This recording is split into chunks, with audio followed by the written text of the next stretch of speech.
We know what our values are, and that we need to practice them. How do we model our values as leaders? How can we create principles of action to handle the most apocalyptic of scenarios?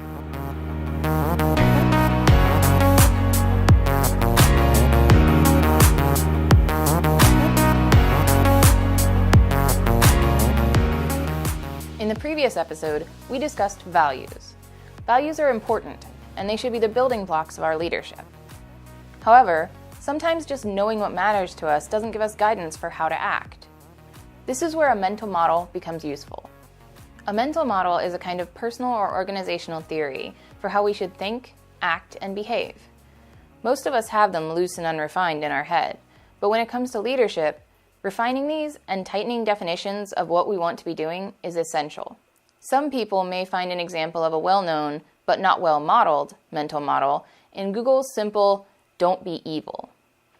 It sounds big and important, but it's not actionable, and not actually Google's mental model.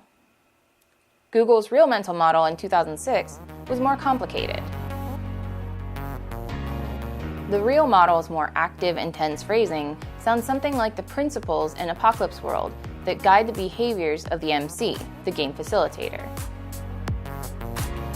The principles of both Google and Apocalypse World are memorable, the kind of things you might actually stick to when there's a crisis happening. Let's look at one of the principles from Apocalypse World. Name everyone, make everyone human. This is my favorite principle in the game because it demonstrates important values and perceptions. The emphasis on making everyone human highlights that life and personhood is important in Apocalypse World. Without this, it could be assumed that the MC might not care about the personhood of minor characters. Even if the only purpose of their personhood is to be a victim or a villain, the principle says it matters. The perception implicit in requiring every character to have a name is simple. If someone doesn't have a name, they don't matter. Giving them a name makes them matter. I think it says a lot about the game. But what does it say in comparison to other mental models? The Google model has this principle about management. Use a little less management than you need. The value in the principle is obvious. It emphasizes autonomy from management. The perceptions, though, say something more. The idea that there can be too much management could be rooted in the stereotype of management being controlling or bad for creativity.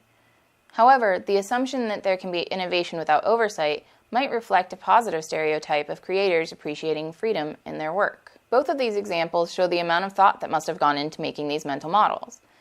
The writers looked at the values inherent in their system or organization, and it's likely they examined their perceptions too.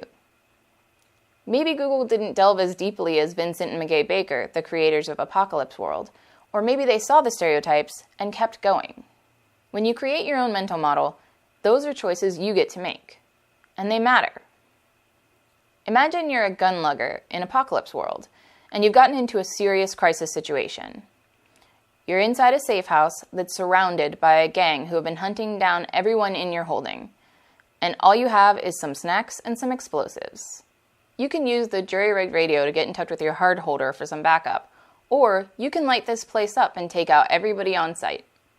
In this case, maybe you'd use a little less management than you need and make the call. You lose a safe house, but you put a serious dent in the gang's numbers and throw them off. You probably save a few lives.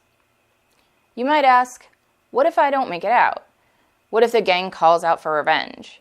What if you would have found out your team was already on the way?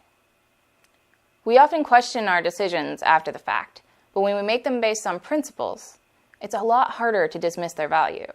I consider mental models to be principles of action. They're guidelines that call for you to do something, rather than allowing passive acceptance of what goes on around you.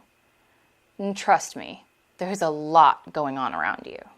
What goes on around you might be hard to parse if you don't examine your own thoughts and feelings. One tool that leaders find invaluable in being aware of themselves and others is emotional intelligence. In the next episode, we're going to look at emotional intelligence and how it can make you a better leader and role player.